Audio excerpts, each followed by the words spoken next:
What's going on, everyone? Welcome back to the channel. If you're new here, my name is Max Torres with Scoop Duck. Consider hitting the like and subscribe button. In today's video, I want to talk about the newest Oregon commit, 4-star safety prospect, Daymon David from Reisterstown, Maryland. That being said, I'm committed to.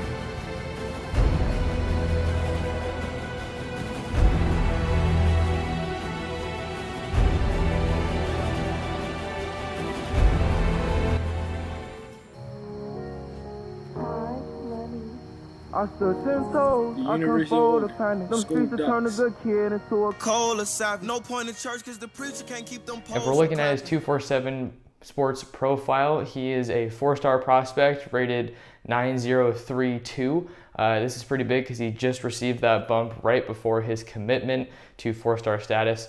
That is, he's the number 17 safety in the country, number 13 prospect in Maryland, and is a top 300 prospect at number 281 overall in the country. He committed to Oregon over offers from Boston and Michigan. Those were, some of the schools that it looked like it really came down to for his recruitment. He held 23 total offers, so he is a really big time prospect that, drew national attention. What's really interesting about Daymond David's recruitment is that Oregon actually offered him a scholarship less than a month before he made his commitment. So some would say that is, getting into the game a little late, but I think it says a lot about Oregon. When you look at Boston College, they have Jeff Hafley, who has had a tradition at Ohio State of developing strong defensive backs, and they've done really well in the NFL. So for Oregon to be able to come in late like this and swoop him in to this 2021 class, I think really says a lot just about how powerful the recruiting prowess is in Eugene. And for Oregon, we have this commitment brings them to 21 total commitments in the 2021 class, which is now ranked number 3 in the country with an average commit rating of 0.9177. So they're just red hot, and you saw them reel in Andre Dollar as well. And spots are getting tight now. I just recently did a video, kind of that college football discussion with Jonathan Charles, where we're looking at what could be next here. We talked about Daymond David and how he could be a likely commit in this class. He is now in the fold, and spots are going to be at a premium.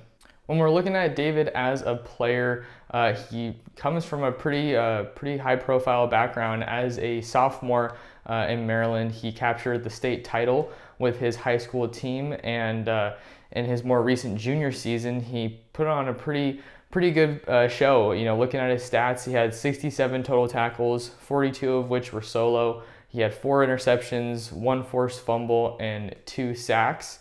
And he led his team to a 9-3 record as a junior just last year. When we're looking at kind of his fit and how he projects to play out in this Oregon defense, when I talked to him, he said that he's going to kind of be viewed as a Javon Holland type of player, and he's going to be an early enrollee, so he's going to be getting to Eugene just as fast as possible. And when we flip on his film, some of the strengths that really stand out to me are how instinctual he is. He always seems to be in the right place at the right time. He's incredibly fast when he's moving around, roaming as a safety in the defensive backfield, and he's that guy that you can really rely on to deliver the boom, coming to help over the top on those long pass plays, or if players are just running over the middle. He's that kind of guy that's going to lay that hit and kind of make them think twice about doing that. And he's going off of that point of him being a great hitter, he's really strong and solid in run support, and that's something you always want from your secondary, particularly at the safety position, because they are the last line of defense. So he's a phenomenal addition to this class. Moving forward, Oregon is going to want to get one more safety. It's looking like it's probably going to be between Jeff Bossa out in Utah and Ty Williams, the Oklahoma State commit. So spots are getting pretty tight here, but that's kind of what makes it interesting. You see all these storylines coming out about who's leaning where. So we're going to keep an eye on that as we get closer to this early signing day, which is, I think going to be more interesting than we've seen in years past, as a bunch of players are looking to get onto their college campuses just as soon as humanly possible. So that's enough for me on this new commit here, Daymond David. I was actually able to sit down with him in a Zoom interview and talk about his commitment, his relationship with the staff. So we'll hop into that interview, and I'll see you guys after. All right, I want to welcome in 4-star Oregon safety commit Daymon David from Reisterstown, Maryland. Daymon, how's it going, man? Thanks for being here. I'm doing pretty good. Thank you for having me. Of course, always fun talking to you guys. You just made a big decision, committed to the Ducks just a couple days ago, and that leads into my first question: Why Oregon? Oregon, they really grew on me really quickly because they offered me, not necessarily late, but that was like one of the last offers I got. So I feel as though I had a good connection there, got a good relationship with the coaches, showed me a lot of good things, and it always was one of my dream schools. So. All right, yeah, I know I think they offered you, just about a little under a month before your commitment, so things moved along pretty quickly. Talk a little bit about how they kind of came onto your radar and what it was like being recruited to Oregon. They actually followed me one day. Then we started talking through DM. Then it took about a couple weeks for them to actually offer me, but I always been talking with them with Dante Thornton. That's another person that they're recruiting hard. So like they always talk to us together. So that came about. So that's really how it was. Okay, yeah, that's a huge name that I'm sure all the Duck fans are following. Definitely want to circle back around to him later. So we learned a little bit about how you got recruited to Oregon. Tell me a little bit about some of the important relationships that you were able to develop with the coaching staff and maybe who you're the closest with. Okay, Coach Don Johnson. That's probably one of the coaches that I'm probably the most closest with. Keith Hayward, Rod Chance, Coach Crystal Ball, really close with him too. So I really talk to them guys really every week. Coach Don Johnson, we probably talk like every other day or really every day, really. Coach Crystal Ball, he has me and my mother probably every day also. So we have like a tight relationship. I talked to Jalen Ortiz, GA for the safeties. I talked to him a lot. Coach Sam Papa, talked to him a lot. Close relationship with everyone, really. Yeah, that's I talk to a lot of guys that are committed to Oregon or they're getting recruited, and they're always telling me it's more than just one coach. And you talked about it, how it's almost every day that you're in communication with them. When you're hearing from all of these schools, how big is it to have someone consistently in your ear or texting you every day? Yeah, I like to talk every day. Well, it's not really necessary. I like to talk every day, but if we talk every day, that's cool with me. We could talk. Just make sure we hit in like every week, really, twice a week maybe, just to check up on each other. That's what I really like. All right, awesome. And I know you had 20 plus offers, so you really had a lot of choices when it came down to your decision. From what I've heard, it was Oregon, Boston College, and Michigan. What do you think it was that really put Oregon above the top and made it feel like home? Really like what I was necessarily looking for in college. Like I know they have great fan base. They always been my dream school. How they run their defense. My major. There's a lot of things that just went into why I picked it. Really. Okay, yeah. So it's a kind of a variety of factors that made you comfortable with them. When you were looking at the school, it says you just told me now that it's everything that you want. How is the staff kind of envisioning you in their scheme? I know you're a safety, but talk a little bit more about how they want to use you. They want to use me really a lot. Like they want me to be like a Javon Holland, like how he used showed a lot of covering, showed a lot of in the box, showed a lot of playing high. Like they really want to move me around because I'm so versatile. Okay, and what do you think? When we look at your game, I've watched your film. I love watching you come over the top. Really lay down on somebody, blow up the play. What are some of your strengths, and how do you think that's going to translate to you playing in Eugene? My main strengths are like my speed, my physicality, and covering. That's really my main strength. So it's going to translate all over college, really, because like that's the main thing you really need in college, like speed. You need to be physical. You need to be able to cover. So I expect it over. Definitely. Yeah. I know that, that's something that we've really seen be so crucial in Oregon's, surge on defense these past couple of years is the physicality that Coach Cristobal is trying to instill in his team in all aspects. And speed's obviously really big. Um, when we're looking at, you said Javon Holland is a guy that they kind of brought up when they were recruiting you. What's it mean to you to, kind of see yourself in that role and to see a guy like him? He hasn't, made any decisions about the NFL, but he's being viewed as, a high profile draft prospect. What's it mean to you to, maybe see yourself in kind of his shoes coming through the program? Yeah, I feel as though like he really set the tone, really set a high standard. Trying to pass him, like I know he's gonna be a first rounder for sure because of the things that he did at Oregon, and I'm trying to make sure I'm a first rounder just like him. Feel his shoes, really. Okay. Yeah, and when you're looking at this defense, is there any particular aspect or thing that you're most excited about when you get to Oregon? I'm excited about everything, like just playing football. Like it's been a while since I really got to strap the helmet on. Just ready. Yeah, yeah. So you said it's been a while. What's the latest out there for you in Maryland? I know that every state's kind of on a different schedule right now. What's the latest with you football wise? So they canceled my season, so we ain't get to play this season.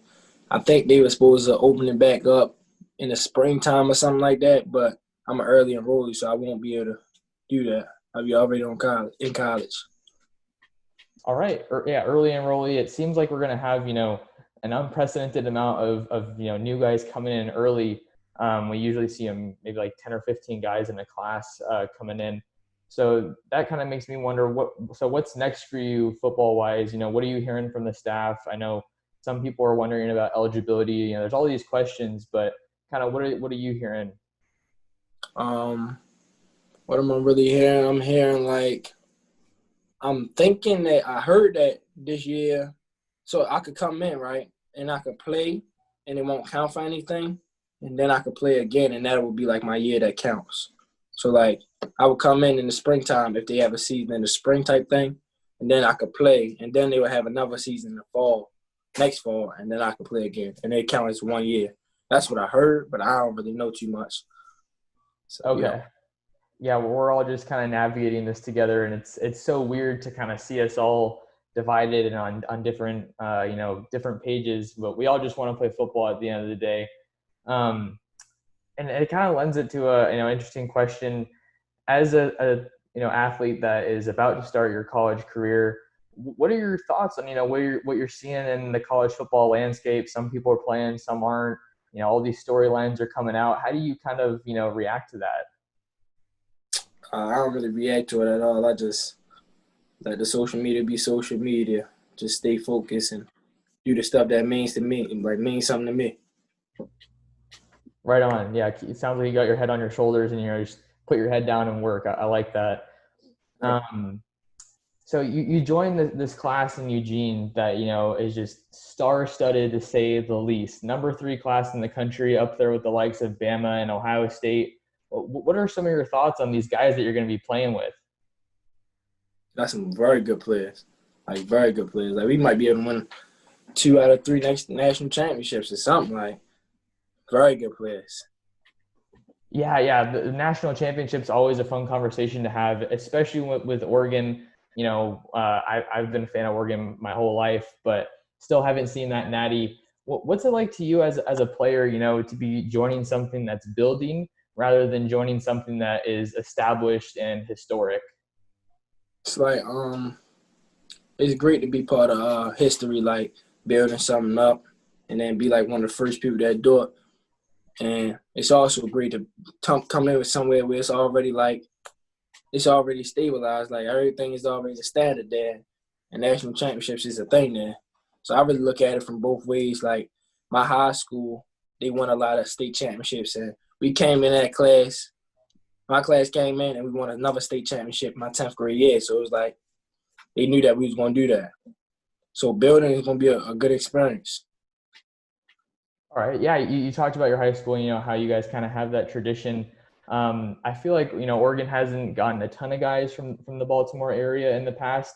talk a little bit about, the football culture out there and maybe how it compares to the rest of the country. Um, Baltimore football, it's not really that high profile. Like, it's really hard to get recruited here. So if you get recruited here, you got to be, like, really elite, like one of the best of the best. Because it's, like, so much other stuff overshadows, like, Baltimore. Like, a lot of crime and stuff like that, like, overshadows Baltimore. But, like, overall, if you say Maryland, like, Maryland's a pretty good state. Like, yeah, Maryland's a pretty good state. The city of Baltimore is really, like, it's not high profile for football, but Maryland's a pretty good state with football. Okay, yeah, it's there's so much stuff going on in the world right now. I love how sports have kind of been used as an outlet, just something that we can all agree on, all use to take our minds off stuff that's going on. And I know you talked about Dante earlier in this interview, and you said that they've kind of talked to you guys together. Talk a little bit about your relationship to him and, what it would be like to play with him and Eugene together. I would love to. Like, that's one of my close friends. We got to play against each other this year, actually. He got that game, so, I love to get him back in practice. He a very good player. Like, it'd be great if he on the offense at Eugene. Yeah, so, I mean, when we're looking at him, I feel like you probably get to break down his game a little bit more since you've played against him. You've been on the field, but not a lot of people have. What's it like playing against a guy like that, competing against him? He's super big. Like, he like 6'5", 6'6", like, and he can run like a Julio Jones. Like Julio Jones. Like, he's super big, he aggressive, got big hands, can catch, like, he really got everything. Like, all you gotta do is just keep working and keep working and keep working. He really wanna just he's set. Good football player, great football player, like, he the one. Julio Jones is a pretty solid comparison, I gotta say. So it sounds like the Ducks could be getting a star, depending on how his recruitment shakes out. It's been one I've been following for a while now. Speaking to him, and I know that you just committed, but a lot of the times we quickly see kind of the shift from you're a recruit and then you become a commit and then you kind of start doing the recruiting. Everybody's kind of different, but are there any guys that you kind of have your eye on or that you're hoping might join you in Eugene? Yeah, I'm gonna make sure I try to get him right there. That's the first guy. We're gonna try to get him right there. All right, yeah, we'll see what happens with him. I know I think he's eyeing a January commitment with the All-American game, but we kind of got to see what if that ends up going as planned. There's so much up in the air right now. One thing I wanted to ask, because I think the first time I saw it was on Twitter, and then obviously I just talked to you now, was the Scoop nickname. What's the background on that? What can you tell me about that? I actually got that nickname from my mother when I was a baby, and then I got older, so then it just translated to like a bunch of stuff. Like, I wrestled for like 10th grade. I used to always go outside and wrestle and like play around, and I used to like tackle and scoop up a lot of footballs, catch a lot of stuff. So it just really stuck with me, like Scoop, like, Yeah, I gotcha. I wonder if that that nickname will carry on with you to Eugene. Maybe we'll see some coaches calling you that. So yeah, we learned a little about your football background, what it's like to grow up in Maryland. Being someone that's from the East Coast, I don't believe you've visited Eugene. Have you been to Eugene before? Nope, never. Okay, never been to Eugene. So you committed to the school sight unseen. What's kind of your mentality, just when you kind of sit back and you're like, wow, I'm going to Oregon, I'm going to Nike U, I'm going across the country away from my family. How does that, sit with you? Man, I'm looking at it like this, like, just get there, be ready to work, just put on for my family. Not more, not less, just put on. Just put on. Okay. Yeah. I'm excited to see it, as I'm sure everybody else is. Kind of a way I like to wind down these interviews. We get to know you a little bit. Do you have any kind of a message that you'd like to share with Duck fans now that you've made your decision? Duck fans, y'all getting a true ball player. I'm gonna try to make sure I bring y'all a national championship. All right. Can't ask for too much more than that. Well, hey, Daymon, thank you so much for talking to me, man. Always great hearing from you guys. Hope you're staying safe out there. Staying sane while we are all kind of locked up here.